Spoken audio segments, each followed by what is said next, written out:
সাধু চকুৰে আছুতীয়া বাটেৰে শুকুলাই জাক দাৱৰ নামে মই চমকো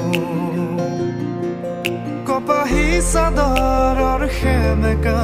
আচলখনে